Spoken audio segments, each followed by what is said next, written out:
Halo, assalamualaikum semuanya. Maaf banget ini agak telat soalnya tadi tombol live-nya tuh nggak ketemu. Jadi kan aku udah lama nggak live memang kan ya. Terus jadi susah banget nggak menemukan tombol live. Alhamdulillah akhirnya ketemu juga dengan bantuan Manda Ima Satrianto. Nah jadi hari ini seperti yang udah aku posting di Instagram feed bahwa aku mau live bareng dengan seorang praktisi psikologi yaitu Mbak Novi Ningrum. Beliau juga praktisi parenting dan punya sertifikasi di bidang hipnoterapi serta NLP. Nah, langsung aja ya karena ini udah telat 15 menit, langsung saja aku mau invite Mbak Novi dulu.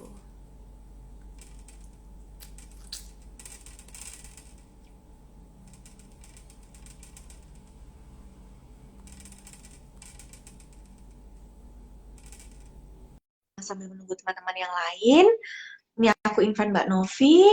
Semoga bisa join ya. Goyang-goyang nih. Oke.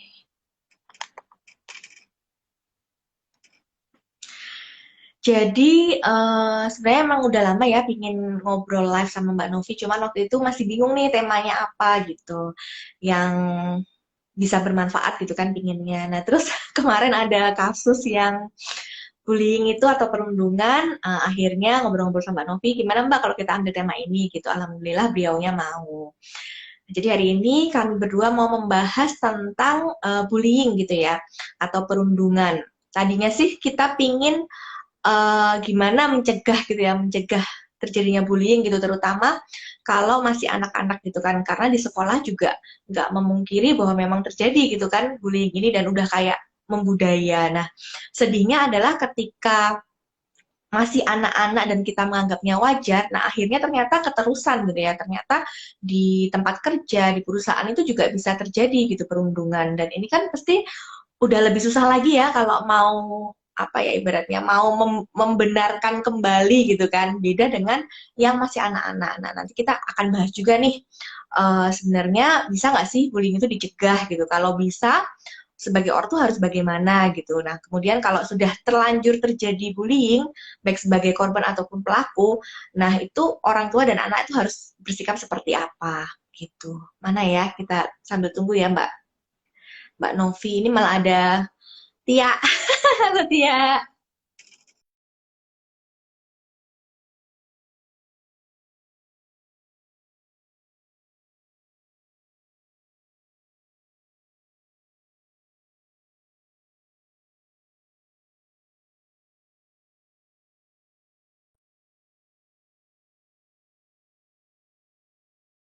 Sebelumnya sambil menunggu Mbak Novi, aku bacain CV-nya beliau dulu ya. Jadi namanya adalah Novi Resmi Ningrum. Beliau ini lulusan, sudah ada nih Mbak Novi, lulusan S1 Bahasa Prancis ya, sastra Prancis, kemudian S2-nya Psikologi, udah masuk belum ya? Psikologi di Universitas Ahmad Dahlan. Kemudian beliau juga mengambil sertifikasi di berbagai bidang, antara lain hipnoterapi, kemudian ada sertifikasi sport juga. Kok belum bisa ya? Sebentar, saya coba ini lagi ya, invite lagi.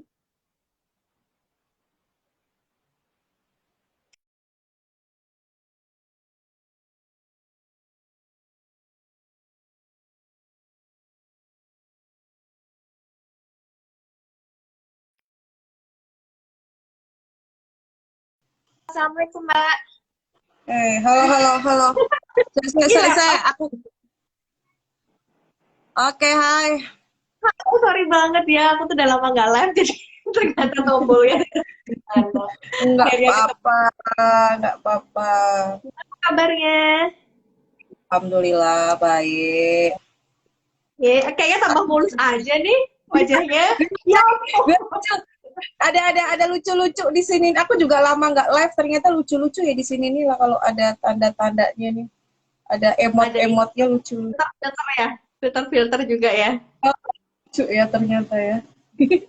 Ya, oke, hai. Halo, Mbak. Halo, tadi aku bacain CV-mu. Oh Jadi ya, oke. Mbak Novi ini selain background ada master psikologi juga ini banyak banget ya tersertifikasinya Nggak usah grafologi, dibacain, nggak usah dibacain. saking banyaknya.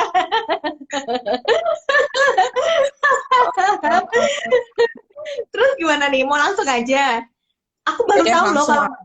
kalau dulu aku baru tahu kalau ini juga apa praktisi mental mental coach juga ya. Itu gimana Nah, handling handling klien ya gitu ya? kalau coach itu kan nggak seperti apa namanya konselor ya. Coach itu kan tidak memberikan. Jadi dia gini, Tapi coach itu tuh mendengarkan saja. Jadi bagaimana mengudari apa? Membantu klien itu sebenarnya menyelesaikan permasalahannya tuh dia sendiri gitu. Cuma oke. aku belum ditaraf sampai trainernya sih. Jadi coach itu kan ada banyak banyak step gitu kan, nggak mudah juga, mulek-mulek juga. Jadi aku pikir ya sudahlah di taraf itu saja aja. Karena memang orang yang biasa menjadi konselor ke orang yang jadi coach itu tuh berusaha kayak dunianya tuh berubah. Rasanya tuh Hmm. masih pengen ngomong, masih pengen memberi Oh, omongan kayak gitu. Tapi kalau coach itu kan nggak boleh gitu kan sebenarnya. Seperti itu sih yang aku pahami. oke oke.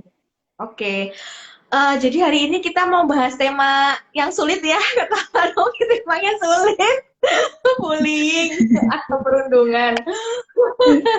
Gimana nih Mbak? Pertama kali dengar kasus kayaknya sering ya, pasti sebagai praktisi psikologi sering mendengar kasus perundungan kan ya, walaupun levelnya itu adalah level sekolah gitu kan biasanya. Ya, ya, ya. Mbak Novi sendiri gimana waktu pertama kali mendengar booming lagi nih tentang bullying itu Hmm. yang ada di pikiran Mbak Novi seperti apa?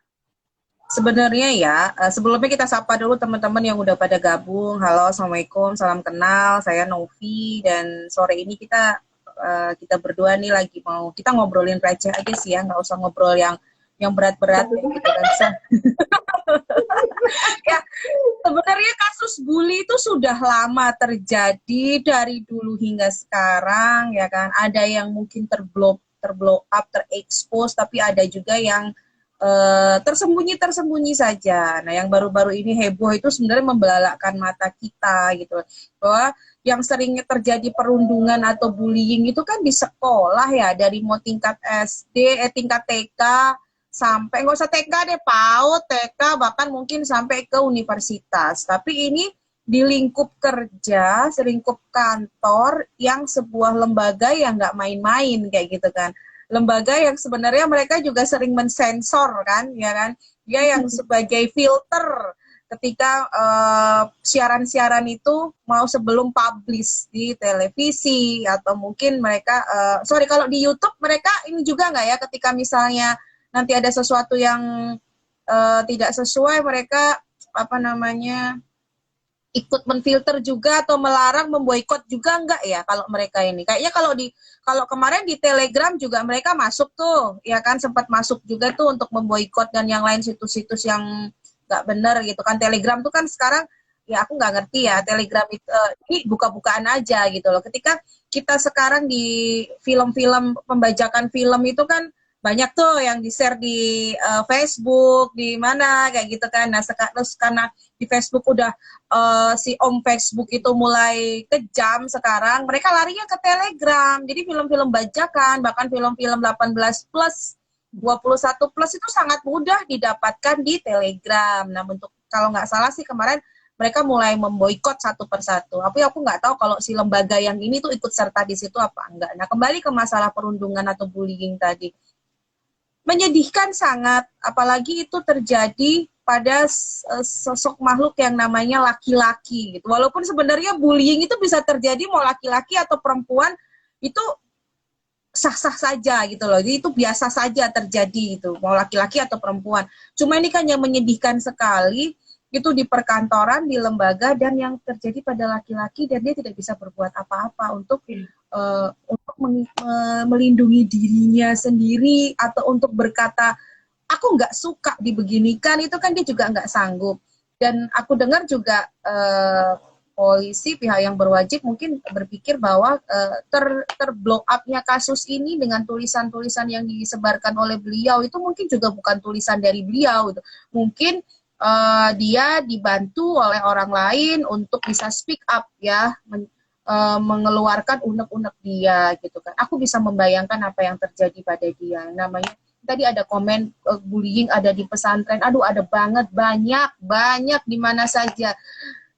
Tidak menjamin yang namanya lembaga pesantren atau apapun itu, bahkan mungkin lembaga-lembaga yang mungkin kita lihat itu baik-baik saja, di dalamnya ada perundungan. Bullying itu kan nggak sekedar bullying fisik, bullying verbal juga bisa terjadi. Apalagi sekarang di era media sosial. Astagfirullahaladzim, Masya Allah, kalau melihat netizen Indonesia, sampai aku gedek-gedek, astagfirullahaladzim, mereka tuh seenak itu aja bisa mengkomentarin apapun itu seenaknya. Kalau dirimu gabung ya, dirimu gabung di salah satu grup nih di Facebook itu, kalau di Jogja kan aku nggak usah sebut grupnya ya. Jadi ada grup yang ketika kita mungkin kehilangan, ada kecelakaan atau ada apa aja kayak gitu kan. Ya kan, you know ya apa yang aku maksud. Mungkin teman-teman di sini juga mungkin tahu. Itu grup itu sebenarnya positif, sangat positif menurut aku gitu loh, saya. Jadi ketika ada barang hilang, kecelakaan atau apapun itu kita bisa pantau di situ. Tapi coba lihat yang buat miris tuh kadang apa? Komentar orang-orang di bawahnya itu luar biasa. Nah, itu kan itu sudah bentuk bullying yang terjadi gitu. Jadi bullying itu bukan hanya yang lagi ngeheboh atau trending sekarang ini, tapi itu sangat sangat masif terjadi, seperti pembiasaan di masyarakat kita yang dibilang itu biasa-biasa saja, padahal itu enggak bisa dibilang biasa loh. Efeknya luar biasa, apalagi seperti korban yang sedang viral itu, dia dibilang post traumatic disorder syndrome. Ya gimana dia nggak ngalamin traumatik ya, kalau apa yang dilakukan kita aja sebagai observer, sebagai pengamat, kita nih nggak tahu loh, so kita nggak bisa komen yang aneh-aneh kayak gitu kan. Kita yang sebagai pengamat melalui tulisan-tulisannya saja itu juga ngerasa terwow-wow begitu. Sebegininya dia menerima intimidasi ya dari teman-temannya. Jadi nggak ada deh apa namanya pemakluman untuk para pelaku bullying. Walaupun meskipun banyak sekali pelaku bullying itu berawal dari dia adalah korban. Ya, dia adalah korban. Jadi dia ini nggak ngerti, dia mungkin harus menyelesaikannya bagaimana. Dia seperti dia ingin balas dendam atau mungkin dia ingin ya apapun itulah. Jadi kebanyakan pelaku bullying itu berawal dari dia korban. Nah, gimana sih terus kalau itu terjadi di sekitar kita? No, aku bercerita tentang aku saja.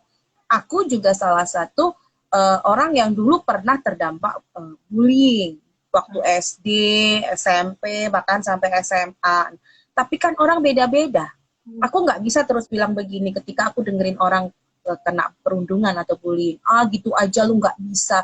Aku aja bisa, masa lu nggak bisa? Nggak bisa. Orang itu kan beda-beda. Kalau aku dibegituin, kayak gitu kan. Gue. Jadi kalau aku, karena mungkin udah terbiasa ya sejak itu, tapi orang-orang tuh beda ya. Ini yang namanya bagaimana dia memberi reaksi terhadap stimulus yang datang gitu. Kalau aku dulu mungkin bisa nangis bombay saya ketika SD, ada temen terus ngejauhin aku, entah dikata-katain apa kayak gitu. Aku bisa nangis bombay ketika di SD. Bahkan sampai bullying yang memalukan itu adalah ya yang namanya kata-kata yang nggak enak atau itu sudah pernah aku alamin kayak gitu kan. Terus aku mulai berani untuk speak up itu ketika SMA ya. Aku berani untuk ngomong bahkan sampai sekarang. Nah, kalau sampai sekarang ketika ada omongan yang aku nggak suka kayak gitu, aku bisa counter attack lah istilahnya. Aku bisa balas dengan omongan itu langsung, tapi dengan cara yang lebih elegan. Nah, tapi kan nggak semuanya orang bisa, apalagi anak-anak sekarang sangat mudah untuk ketika dia mengalami depresi atau dibully sehingga depresi, sangat mudah mengatakan aku bunuh diri aja deh. Ya enggak? Iya kan ya. Tuh, sangat mudah anak sekarang itu bicara bunuh diri, bicara yang dirinya nggak ada artinya. Nah, padahal sebenarnya Mbak Novi, korban bully bisa disembuhkan nggak sih? Bisa, ya bisa. Menghilangkan atau melupakan nggak bisa. Semua tragedi yang terjadi pada masa lalu kita, baik buruk, baik bahagia itu nggak akan pernah bisa dilupakan ya guys. Hanya dua yang membuat kita lupa pada situasi yang pernah terjadi atau kondisi atau kejadian pada hidup kita. Hanya amnesia dan kematian. Seperti aku sering bilang sama dirimu kan, saya hanya amnesia dan kematian. Amnesia aja kalau bisa sembuh dia bisa ingat lagi. Jadi apa yang terjadi pada korban bully, traumatik itu nggak akan bisa dihilangkan. Adanya bagaimana kita memanajemen emosinya, termasuk pada korban yang sedang viral ini. Sebenarnya banyak tuh sebelum ini tuh korban-korban bully itu yang sampai pada akhirnya mereka bunuh diri, ya kan, mereka bisa stres, mereka sampai ke masuk ke rumah sakit jiwa dan yang lain-lain. Itu kan sebenarnya itu tidak perlu sampai terjadi jika ditangani lebih awal. Masyarakat atau orang sekitarnya lebih aware. Atau kita sebagai orang tua itu bisa mengerti bagaimana perubahan anak-anak. Anak-anak dibully itu nampak loh perubahannya. Nggak usah anak-anak kita aja pasti akan nampak. Kok anak-anak itu pasti tampak sekali perubahannya. Nah, kita sebagai orang tua atau sebagai orang dewasa di sekitarnya, sebagai guru, sebagai pendidik, gitu kan, sebagai orang yang peduli dengan anak, dengan pendidikan, itu pasti kita bisa melihat itu. Ada apa sih? Nah, itu dia, Say. Jadi panjang gue ngomong. Panjang.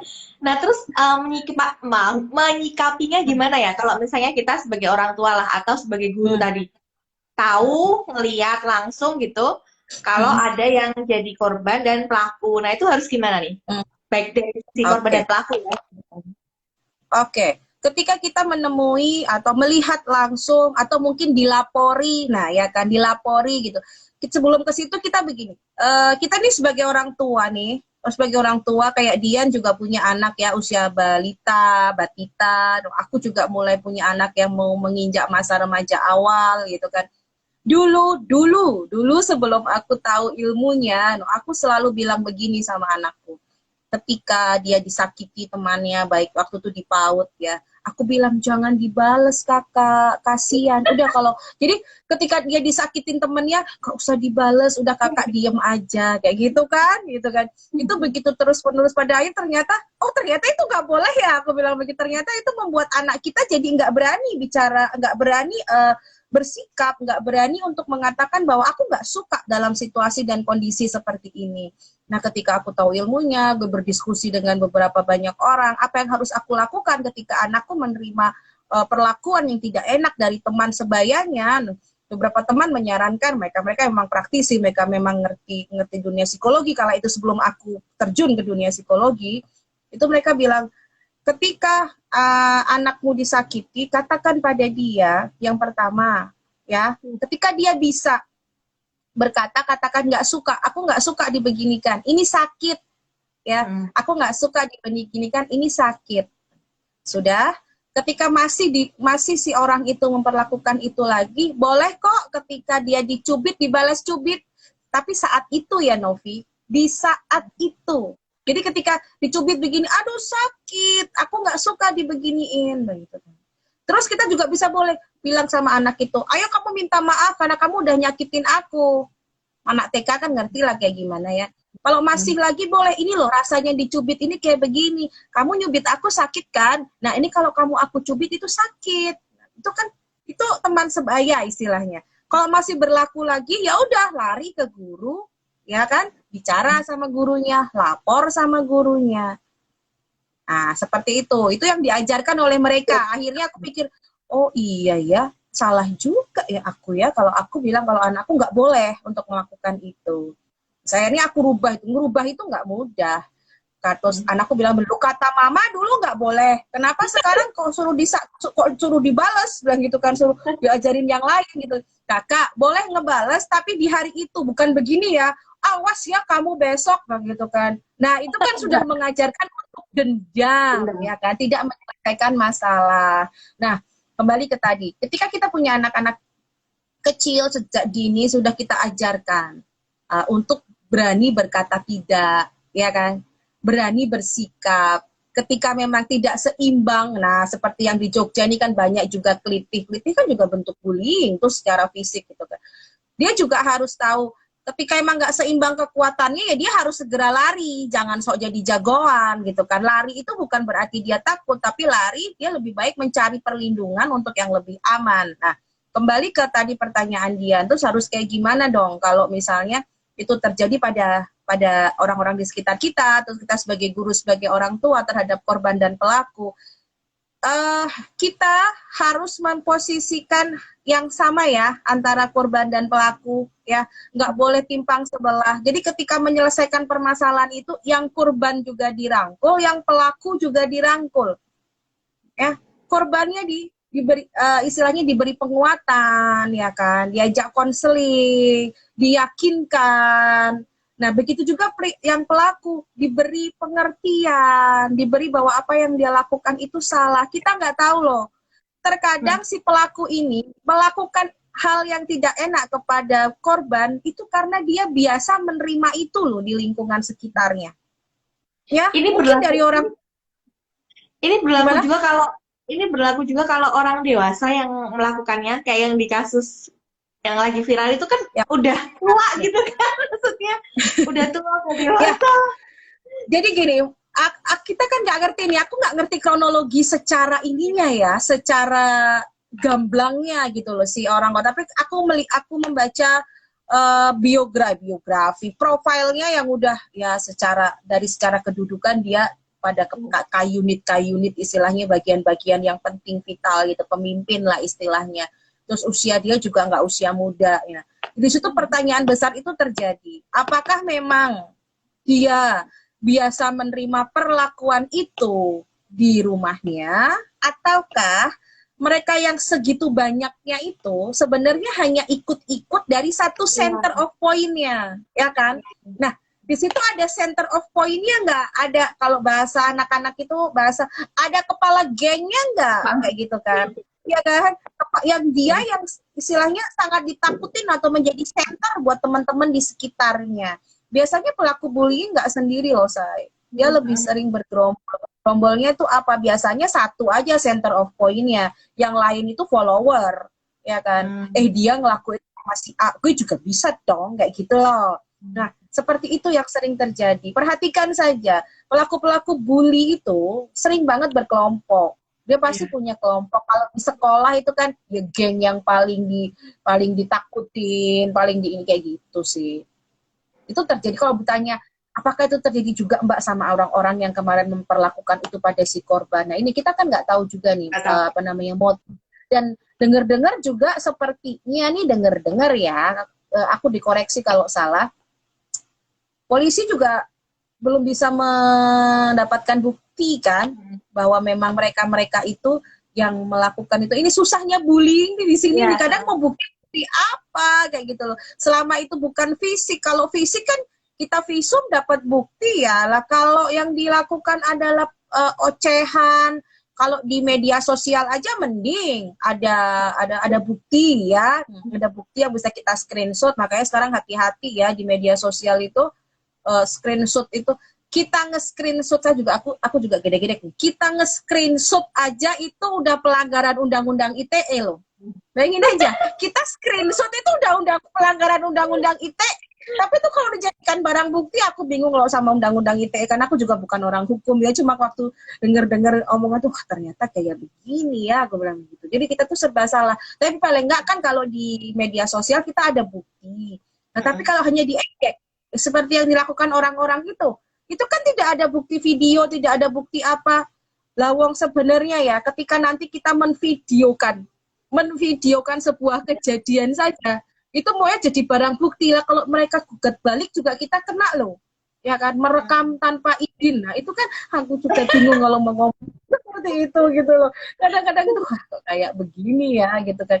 Jadi kita lebih kepada akhirnya memberikan penjelasan, penguatan, perlindungan pada orang-orang di sekitar kita saja gitu loh, agar mereka tidak menjadi korban bully, juga tidak menjadi pelaku bully gitu kan, termasuk pada anak-anak kita. Nah, yang jadi contoh adalah kita gitu loh. Bagaimana kita memberi contoh pada anak-anak kita, memberi pengertian pada anak-anak kita. Sekarang itu begitu mudahnya bully itu dilakukan karena semuanya sangat mudah difasilitasi, seperti Oke, kita ngomongin yang lebih realistis ya. Ntar aku di pro dan kontra juga nggak apa-apa. Justru aku lebih suka ketika nanti ada diskusi di situ. Ya, orang-orang bilang gini nih. Ini bullying bisa tambah heboh karena game online yang apa namanya menyajikan tembak-tembakan terus apa yang adalah ya kan yang tembak-tembakan dan yang lain-lain. Kalau aku bilang bukan salah gamenya. Game itu hanya media teman-teman ya. Game gadget itu hanya media. Mereka nggak akan pernah salah kalau kita mempunyai aturan dan rule of the game dalam keluarga kalian untuk menggunakan itu. Ya, jadi bukan salah game ya begitu kan. Kita nyalakan internet, kita nyalakan gadget, kita nyalain perkembangan teknologi, nggak bisa. Kita mau berbuih juga itu persekian detik itu teknologi itu berkembang. Jadi game itu hanya media. Nah, ketika misalnya begini, terus Mbak Novi, berarti Mbak Novi menyarankan anak-anak kita main game? Nggak juga. Ya, nggak juga.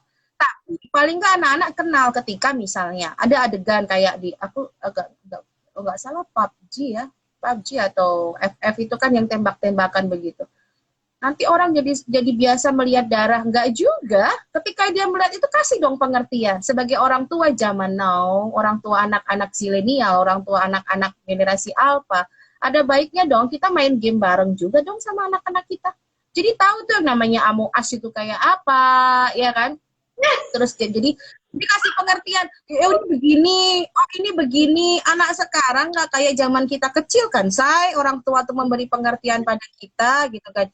Mbak Novi kan ada cewek seksi di situ. Iya, kalau aku dampingi anakku untuk main, ya kan. Aku beri pengertian pada dia, perempuan yang baik adalah yang seperti ini. Ya, secara kita muslim, oke? Okay? Kalau yang di game seperti itu berarti gimana kakak? Ya nggak baik dong mama. Nah sudah, kakak udah ngerti toh berarti begitu. Ya mungkin cara didikku dengan cara didik teman-teman berbeda. Cuma aku ingin balance aja. Anak-anak itu nggak ketinggalan, nggak kudet, ya kan? Nggak terus dia nggak tahu perkembangan teknologi, tapi dia juga tahu aturan. Nah, di situ juga kita bisa kasih pengertian juga tuh, bullying juga ada di situ. Nggak boleh ya, namanya yang getok-getok kepala teman itu kan ada tuh game apa tuh yang dicetok-cetok kita pokoknya apalah itulah itu.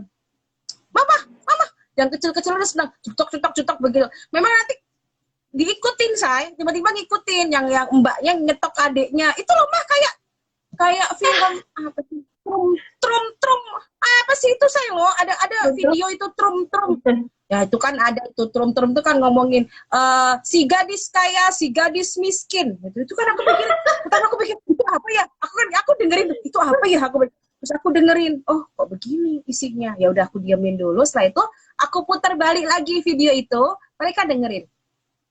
Ya situ aku ngomong, ini nggak boleh, kan? Tidak boleh kita mengejek orang itu dengan miskin, nggak punya duit, kayak gitu kan. Terus kalau kita itu punya duit, nggak boleh sombong. Nah di situ tuh sebenarnya aku sukanya ketika kita menemui kasus threat depan mata kita, itu sebenarnya menjadi pendidikan live buat kita untuk langsung ngajarin saat itu, kayak gitu loh. Kalau pas kita menemuinya, gak usah ditunda-tunda, anak sekarang kan kritis. Nah, kembali ke bully tadi. Terus gimana Mbak kalau anak-anak kita kena sebagai korban, ya sebagai orang tua, jangan marah juga sama pelakunya langsung. Kan banyak tuh orang tua langsung tiba-tiba datengin pelakunya, ya kan? Pelakunya dibentak-bentak atau dimarah-marahi. Apa bedanya kita sama itu pelaku? Ya kan? Jadi kita memberikan contoh sama anak kita bagaimana orang tuaku bersikap, karena anak-anakku juga pernah ngalamin itu di TK-nya, baik yang pertama, yang kedua, atau yang ketiga. Yang kedua itu ngerasa diapain nama temennya ya, kayak dikucilin nama temennya, bahkan sampai kejepit pintu, kayak gitu kan. Sampai kejepit pintu, kayak gitu kan. Terus akhirnya aku tidak langsung menegur anaknya, si pelaku itu. Tapi aku meyakinkan anakku untuk kamu harus begini, ya kan, kamu harus begini. Terus sampai meyakinkan dia mau sekolah lagi. Aku juga tidak bertemu dengan orang tua si pelaku, tapi aku ngobrol sama kepala sekolah dan wali kelasnya. Alangkah lebih baiknya wali kelas dan kepala sekolah yang menyelesaikannya. Kalau saya pribadi, yang penting tolong sambil diperhatikan kegiatan anak saya di sekolah. Tugas kita sebenarnya sebagai orang tua handle anak kita ini aja nih. Pelaku tidak dalam rangkaian kita untuk ikut-ikutan, biarlah pihak sekolah yang menyelesaikannya. Walaupun mungkin pada akhirnya pihak sekolah waktu itu bicara pada aku, orang tuanya nggak merasa kalau anaknya seperti itu. Nggak ada orang tua yang merasa bahwa anaknya itu nakal. Itu tuh butuh perhatian khusus, nggak ada orang tua yang kadang siap untuk menerima bahwa Dian, anakku begini-begini, masa sih di rumah enggak. Nah itu loh, kebanyakan orang tua seperti itu kan, gitu kan. Nah itulah, jadi sebelum terlanjur, ya, jadi kalau kita yang masih punya anak-anak kecil begini, sebelum terlanjur, harus kita handle benar-benar, kita harus aware. Nanti kalau bully itu kalau udah parah lagi, kalau sudah bullynya ke arah seksualitas ya, nah ini Ya, harus ya. harus disampaikan, nggak nanti traumatiknya luar biasa. Traumatik, karena aku beberapa sekitar masa-masa COVID kemarin lah, mungkin ya 8-9 bulan yang lalu, aku handling kasus bullying, pelecehan seksual, dan itu sorry to say, itu terjadi di lingkup pesantren. Ya, di lingkup pesantren. Jadi aku bisa bilang ketika ada yang komen bahwa bullying di lingkup pesantren, karena memang aku pernah handle itu beberapa kali, bahkan aku sampai datang pihak sekolah saja waktu itu tidak berani mendudukkan satu meja antara orang tua yang laki-laki dengan orang tua yang perempuan. Tapi ketika mereka memutuskan untuk datang ke saya, di sesi yang terakhir adalah saya temukan orang tua yang laki-laki dengan orang tua yang perempuan. Gurunya sempat deg-degan kalau saya ngapain deg-degan. Dan ternyata apa yang dikhawatirkan oleh pihak sekolah nggak terjadi. Orang tuanya saling berbesar hati dan saling legowo, ya, dan akhirnya so far so good, ya kan, anak-anaknya juga sudah mengerti bagaimana harus mereka melangkah lagi ke depan, dan sekarang mereka juga udah baik-baik saja.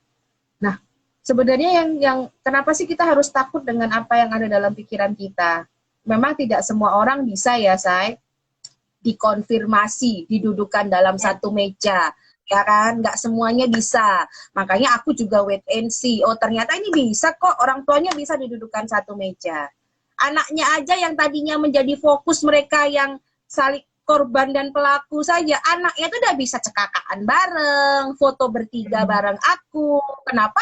Orang tuanya enggak. Ya makanya aku dudukkan satu meja, orang tuanya dan anak-anaknya beserta guru penanggung jawabnya. Dan pada akhirnya saya juga berikan pemahaman pada mereka, tolong lingkungan yang di sekitar pesantren pun juga mendukung proses anak ini sembuh. Ya, jangan juga malah nanti teman-temannya atau mungkin guru-gurunya sendiri yang enggak ngedukung kayak gitu. Seperti itu, Say. Oke, berarti kalau aku simpulin sih yang bisa kita handling ya anak kita sendiri gitu kan. Ngasih pengertian, pengajaran tentang bullying dan gimana mereka harus bersikap ketika menjadi korban gitu kan. Sementara kalau udah di luar lingkup di luar dari keluarga kita udah nggak bisa apa-apa gitu kan ibaratnya kan. Bener nggak? Gitu. Ya kan, kecuali kalau emang kecuali kalau memang kita punya pekerjaan di ranah publik yang profesional, mungkin bisa ya kasih penyuluhan dan sebagainya gitu kan. Kemudian yang kedua adalah tadi nih kalau sebagai korban, kalau misalnya kita sebagai sekarang kan ya nggak usah ngomongin lah anak-anak, tapi kayak remaja, terus kita sendiri sebagai orang dewasa gitu kan bisa menjadi korban ya ternyata. Padahal tadi pelaku bully itu kebanyakan bergerombol dan mereka biasanya memang secara powerful tuh lebih kuat, entah jabatannya lebih tinggi atau entah badannya lebih besar gitu kan. Itu kan berarti sulit untuk dilawan kan. Nah, apakah kita harus selalu melawan atau kapan sih kita bisa melawan, kapan kita harus kabur gitu, dan kalau kabur kita harus ngelakuin apa nih supaya nggak terjadi lagi bullying tersebut? Oke. Kita yang tahu diri kita sendiri, kita yang tahu kemampuan dan kapasitas diri kita sendiri. Oke, aku akan ambil contoh dengan diriku ya. Meskipun ini nggak bisa digeneralisasikan, aku dan dirimu juga nanti akan berbeda. Cuma paling nggak teman-teman bisa paham. Ketika aku menerima sesuatu yang tidak enak, ya kita bilang bully ya, omongan, ya kan, judgment, kritik yang tanpa memberikan saran, ya kan. Kritik kalau tanpa saran untuk apa? Itu kritik, kalau hanya memberikan kritik tanpa saran, itu mereka judgment. Ya, mereka judgment kita gitu kan. Itu ketika aku menerima itu, aku lihat ngaruh banget gak sih sama hidupku? Ya. Hmm. Jadi sebelum masuk ke diriku tuh kita filter dulu, say. Oke, ya kan? Kita terima atau kita hempaskan saja. Tidak segala sesuatu tuh makanya jangan dimasukin telinga kanan keluar telinga kiri ya. Karena akan berhenti di otak kita. Jadi ketika menerima sesuatu itu filter dulu. Ya, kalau oke masukin, kalau enggak hempaskan. Nah, ketika kita lihat, oke, aku porsinya dia untuk diam saja. Karena percuma juga aku jawab. Atau ketika nih sekali ini, 2 kali masih begitu, 3 kali ada nih kita tentukan sikap baru kita bicara, baru kita ngomong. Atasan dan bawahan itu kan hanya di kantor, porsinya hanya di kantor. Lu atasan gue, aku bawahan lo. Tapi kan itu secara rule pekerjaan. Tapi kalau sudah kalimatnya nggak menyenangkan, tingkahnya nggak menyenangkan, sebagai bawahan pun kita boleh komplain loh. Ya misalnya apa yang Bapak katakan tidak sesuai dengan atau apapun itulah, kalian bisa katakan itu. Melawan itu kan tidak harus dengan fisik, ya kan? Melawan itu tidak harus dengan fisik. Bisa, kalau aku suka mengutip, aku senang kemarin dengan kata-kata, ada satu kata bijak yang bilang begini. Lawanlah ketidakadilan dengan menunjukkan dirimu dalam versi yang terbaik. Ya, jadi berikan versi terbaikmu itu untuk melawan atau membalas orang-orang yang telah melakukan hal yang tidak enak pada dirimu ketika kamu tuh nggak bisa balas langsung. Ya, kapan kita melawan, apa yang harus kita lawan, itu kita yang tahu. Kalaupun kita memang kayaknya gue nggak bisa deh, nggak seimbang kekuatannya, mending aku mundur teratur. Boleh-boleh saja. Makanya kalau aku punya prinsip, gue nyaman gue lanjut, gue nggak nyaman gue cabut. Dalam lingkungan apapun, dalam pertemanan apapun. Karena aku nggak mau toksik itu terlalu banyak masuk. Karena coba perhatikan, orang yang bergaul dengan orang-orang yang hobi ngebully, 11-12 kok nanti. Lama-lama ngikut aja deh. Kayak gitu kan. Jadi toksik banget, jadi kita pikir, oh udah kita mundur teratur aja. Gitu. Gue nyaman, gue lanjut. Gue nggak nyaman, gue cabut. Tapi nggak semua orang bisa, karena ada orang yang udah segede-gede kita gini aja kehilangan satu teman atau satu sahabat baiknya berasa dunia itu runtuh. Ya, makanya terlalu lekat dengan seseorang itu nggak bagus juga efeknya kayak gitu kan. Jadi karena yang namanya pelaku bully itu kesempatan itu menjadi seorang yang tadinya korban terus dia menjadi pelaku itu kesempatannya banyak kayak gitu loh.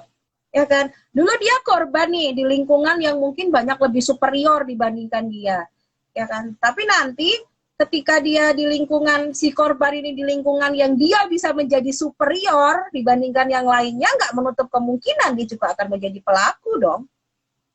Seperti itu, jika belum tuntas traumatik atau belum tuntas rasa sakit dari dia.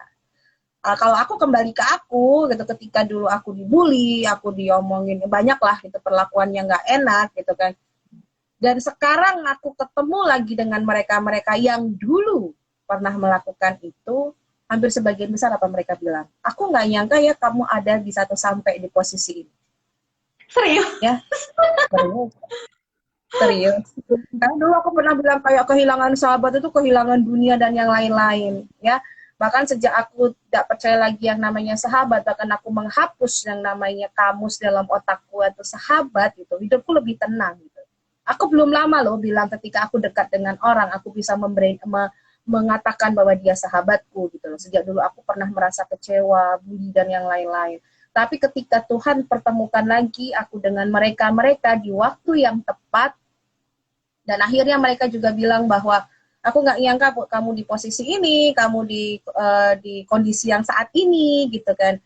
Sedangkan kita yang dulu seperti itu tapi flat-flat aja. Nah, manusia itu kan dinamis. Jadi ketika mereka menyadari apa yang menjadi kesalahan mereka, kenapa kita harus menghakimi? Ya kan? Justru ketika kita sudah melepaskan, disitulah nilai keikhlasan yang sesungguh-sungguhnya. Nggak mudah, tapi bukan berarti susah. Semua orang pernah merasa dibully, termasuk aku. Ya kan, justru karena aku pernah dibully, aku pernah disakitin, aku pernah di posisi nggak enak gitu, itu membuat aku semakin tough. Jadi ketika aku bicara sama orang, tidak terus masa gitu aja nggak bisa. Nah, aku hanya bilang ya nggak apa-apa, terima aja dulu gitu kan, terima aja dulu.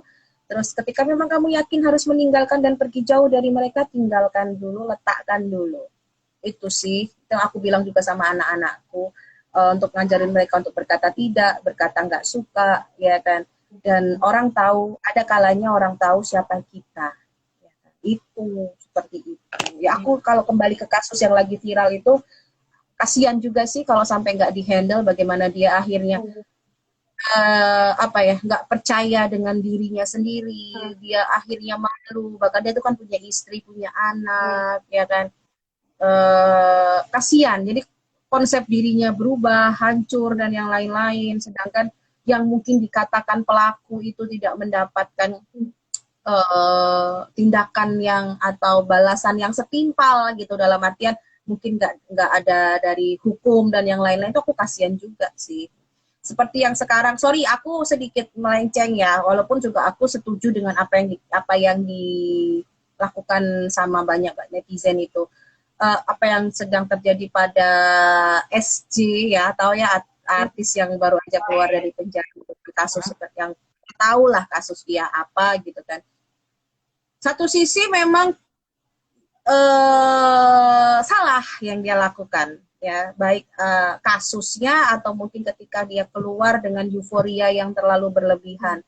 Tapi di sisi lain kasihan juga gitu lah, ya kan. Kasihan juga bahwa dia juga manusia yang bebas, dalam artian bebas untuk, kalau kita semua batasi, dia mau cari duit dari mana? Ya kan? Dia mau hidup dari mana? Apakah netizen yang membuli dia atau membuat petisi itu tahu bagaimana dia nanti harus bagaimana? Walaupun aku juga nggak setuju gitu dengan euforia dan perlakuan yang berlebihan seperti itu. Cuma dia juga menjadi korban bully loh pada akhirnya, ya nggak? Ya kan, dikata-katain, bahkan terakhir aku dengar juga, aku lihat juga dia diusir dan yang lain-lain. Kasihan gitu kan. Walaupun dia salah, ya dia salah. Kesalahan dia sudah dihukum di penjara. Mbak, apakah mereka-mereka yang disorientasi seksual itu bisa sembuh?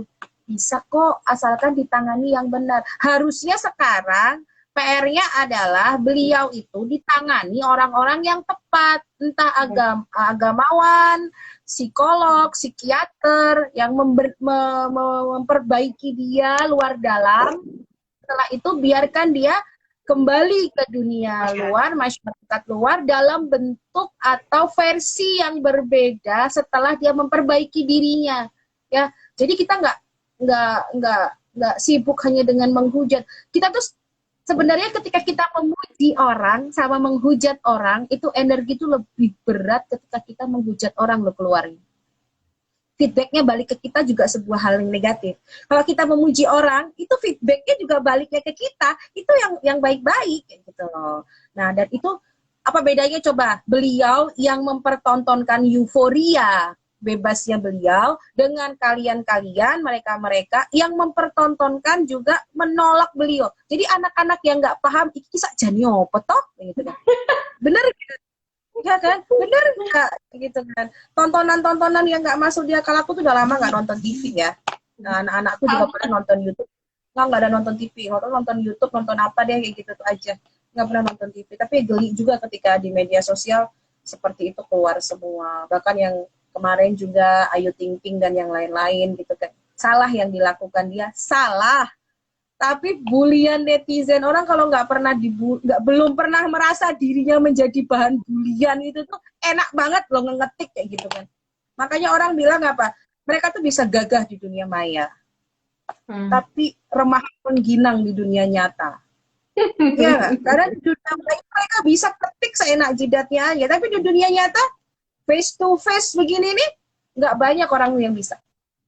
Ya, nggak banyak orang yang bisa dan berani. Ya, makanya kadang-kadang mereka tuh heboh aja di dunia maya, tapi di dunia nyata nothing. Begitu. Ayo, apalagi yang mau ditanyain? Kita sapa teman-teman dulu. Ini yang mau lagi gabung nih. Ada Julian Sukrisna, terus Mbak Helena Mantra, Mbak Diah tadi juga ada. Mungkin kalau teman-teman ada yang mau punya pertanyaan gitu ya, mumpung ada Mbak Novi yang punya anak-anak atau yang di kantornya atau di pekerjaannya ternyata juga sering menemukan apa kondisi bullying, nah itu harus ngapain gitu, bisa ditanyakan ke Mbak Novi. Karena kalau kayaknya hampir mungkin 99% rakyat Indonesia pernah ngalamin bully kali ya, kalau menurutku ya. Masya Cuman Allah, itu udah luar ada biasa. kadar Ya, atau derajatnya aja yang beda-beda gitu kan. Tapi betul. kalau udah sampai ke pelecehan seksual sih kalau menurutku ya Ah, mau nggak mau harus udah ini ya lapor ya kalau kayak gitu ya Mbak ya.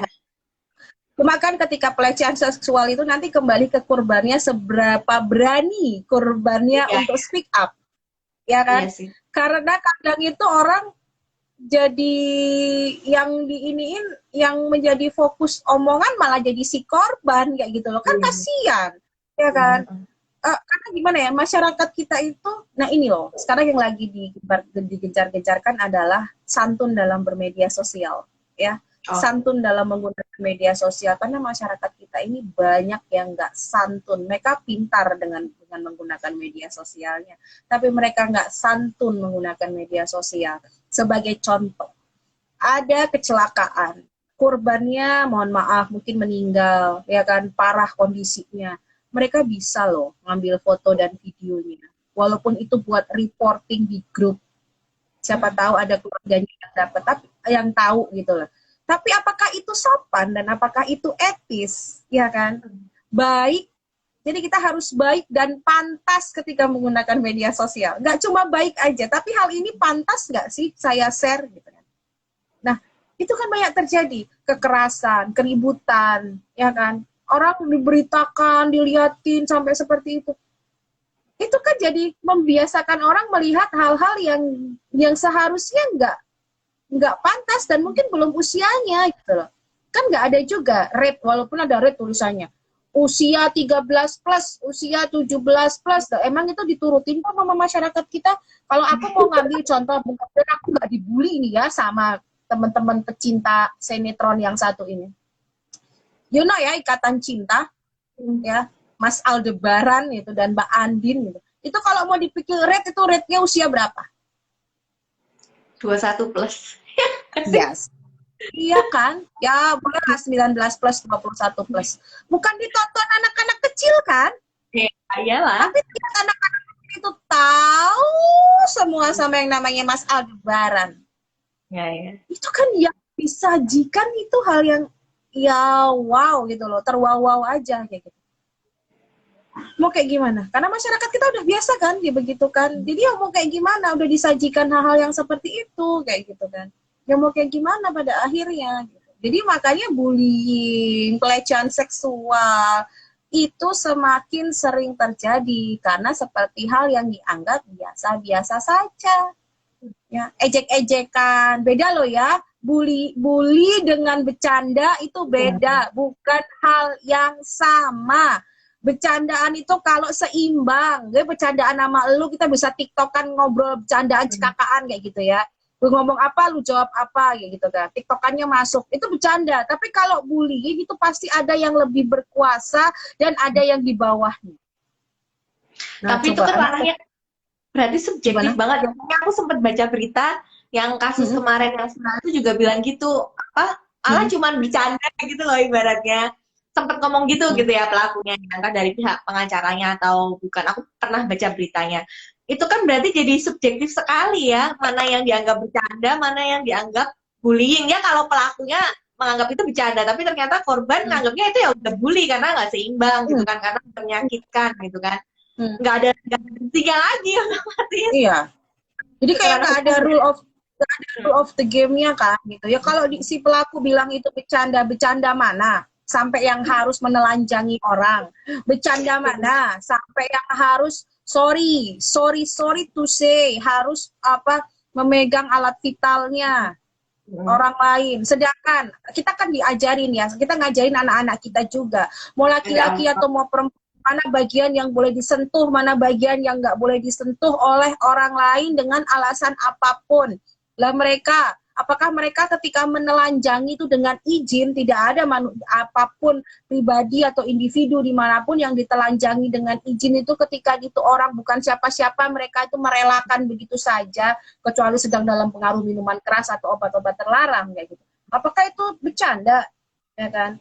Kalau pengacaranya bilang itu bercanda, bapak pengacara mau kalau kita telanjangin bareng-bareng kayak gitu kan? Itu kita bercanda loh Pak, kita cuma bercanda gitu kan. Itu kan enggak juga kan kayak gitu loh. Kadang orang itu memutar-mutarkannya itu loh, biar nggak masuk di akalku juga, di akal kita itu gitu kan. Ya kan, meskipun kita ini juga tetap harus memegang asas praduga tak bersalah, ya kan. Belum tentu juga memang pelakunya itu bersalah atau bagaimana. Cuma tidak terus nanti di case close kasusnya, ya kan. Kasihan juga, nanti lama-kelamaan impact-nya apa? Tidak banyak orang yang mau atau berani untuk berkata jujur tentang kondisi yang sedang dialami dia. Kan ini bahaya toh, kan ini bahaya gitu kan. Kasihan anak-anak kita, kasihan generasi-generasi kita, dan apa ya? Bully itu kayak nggak nampak. Jadi kayak orang tuh sakit gigi gitu ya. Sakit gigi itu kan nggak nampak tapi sakitnya luar biasa kan gitu kan. Itulah kayak bully itu, dia nggak nampak, efeknya nggak kelihatan. Kemarin itu aku juga ada kasus anak pesantren juga. Sebenarnya bully terdekat itu kan terjadi justru pada ranah terdekat loh, keluarga kan gitu kan. Bahkan bapak dan ibunya ini nih yang sering kadang-kadang menjadi pelaku bully atas anaknya kayak gitu kan. Si anak ini sampai hobinya nyayat tangan, nyayatan tangan begitu.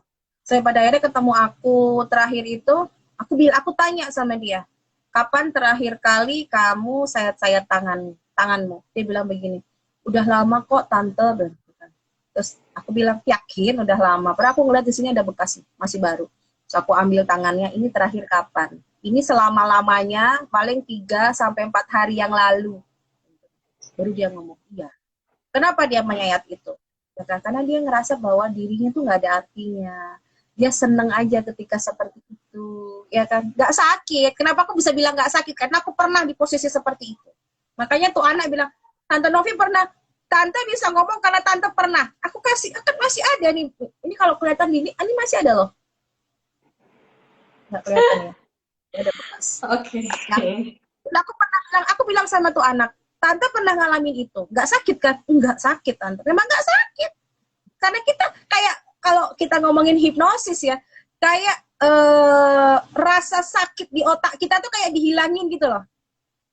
Ya, jadi nggak kerasa sakit. Hipnosis tuh bukan magic ya. Hipnosis itu nggak magic. Jadi kenapa tangan kita dibakar kerasa nggak panas? Karena kita menghilangkan rasa terbakar, sakit terbakar itu di otak kita. Sama seperti itu. Karena kita fokus bukan pada rasa sakit yang di fisiknya, tapi sakit yang kita rasakan, yang nggak bisa kita omongin. Aku merasakan itu. Ya, ketika digali, akhirnya tuh anak ngomong panjang lebar dan yang lain-lain. Sumber utamanya ya ada di orang tuanya dan yang lain-lain. Akhirnya beliau bercerita, ya kan. Dia yang sebenarnya, dia pengen jadi dancer, ya, ingin yang anak sekarang kan, hobinya itu kan ngeliatin kayak gitu kan. Dia pengen jadi dancer, tapi tarian dia emang bagus. Dance dia bagus ketika dia menunjukkan gerakan di depanku. Kita kan bisa ngelihat ya orang yang powerful atau tidak. Tapi di sisi lain orang tuanya menginginkan dia untuk masuk ke pesantren, ya kan? Karena dancer memang mungkin tidak berhijab dan yang lain-lain. Ya, itu pilihan. Tapi alangkah lebih bagusnya ketika pilihan itu kan dikomunikasikan dengan anak-anak. Betul ya, gitu kan. Kita memang ingin mengarahkan anak-anak kita ke jalan yang baik, yang orang tua inginkan. Tapi kita tuh kadang lupa bahwa hidup itu milik anak-anak kita, bukan milik kita. Ya, aku berproses hingga menggunakan hijab seperti ini pun butuh waktu yang tahunan, sehingga gue nyaman. Jadi ini hijab menjadi sebuah kebutuhan, bukan kewajiban lagi. Itu kan butuh proses. Nah, apalagi dengan anak-anak kita. Kembali ke bullying tadi. Pelaku bully paling dekat dari anak-anak itu sebenarnya adalah lingkungan terdekat, dan itu orang tua. Nah, makanya kita tuh introspeksi diri ke diri kita, ya kan? Ke diri kita. Walaupun mata itu ada di depan, tapi kita introspeksinya ke dalam. Makanya di rumah kalian harus ada cermin yang besar ya. Jadi ketika mata kalian memandang cermin itu, yang nampak di cermin itu diri kita. Itu untuk apa? Kita introspeksi diri. Sudahkah kita jadi orang tua yang baik? Sudahkah kita, sebelum menjadi orang tua yang baik deh, seberapa sih Anda mencintai diri Anda sendiri? Ya, kalau Anda mencintai diri Anda sendiri, Anda menyayangi diri Anda sendiri, Anda aware sama diri Anda sendiri, Anda tidak akan izinkan makhluk di dunia dimanapun itu menyakiti diri Anda. Ya, jadi orang ya kan, kadang tuh kita tuh menjadi korban bully karena kita tuh nggak tahu diri kita itu gimana, nggak sayang sama diri kita, nggak tahu bahwa aku nggak suka, nggak nyaman, ini aku suka, ini aku enggak, ini aku peduli, ini aku nggak peduli. Kuncinya diri kita dulu, yakinkan diri kita dulu, baru nanti ke sekitar nih, keluarga, lingkungan terdekat, ke tetangga gitu kan. Kita tuh selalu diajarin begini nih, diam, diomongin orang diam, ngomongin orang diam gitu. Nggak kepena, pekewo, nek wong Jawa ngerti ki, ora kepena pekewo bilang gitu kan. Kita selalu pekewo, yang orang luar Jawa mudah-mudahan dong pekewo apa ya Dian, kalau kita nggak enakan lah gitu kan, nggak enakan kita lakukan apa yang orang lain minta sama kita, tapi hati kita udah nggak enak, itu juga bully juga, ya kan? Lebih baik aku nggak bisa, aku nggak mau, itu lebih enak, kita lebih ringan masalah. Nanti orang itu beranggapan seperti apa itu sudah di luar jalur kita, seperti itu. Sebenarnya bully itu pencegahan bully dimulai dari diri kita sendiri terlebih. Mencintai diri kita sendiri gitu ya. Itu konsep paling enak ya, paling basic adalah mencintai diri kita sendiri. Meskipun banyak pertanyaan, Mbak Novi, yang dimaksud mencintai diri kita sendiri itu kayak gimana? Di situ aku kukur-kukur kepala. Itulah berikutnya. Aku tuh jawabnya mau kayak gimana? Bisa bilang cinta sama pasangannya, bisa bilang cinta sama anaknya, lah kok nanya cinta sama diri sendiri itu kayak gimana Mbak Novi? Halah, aku sampai yes, orang-orang ini begitulah. Itu realita. Kita belum foto loh ya. Foto dulu saya. 1, 2, 3.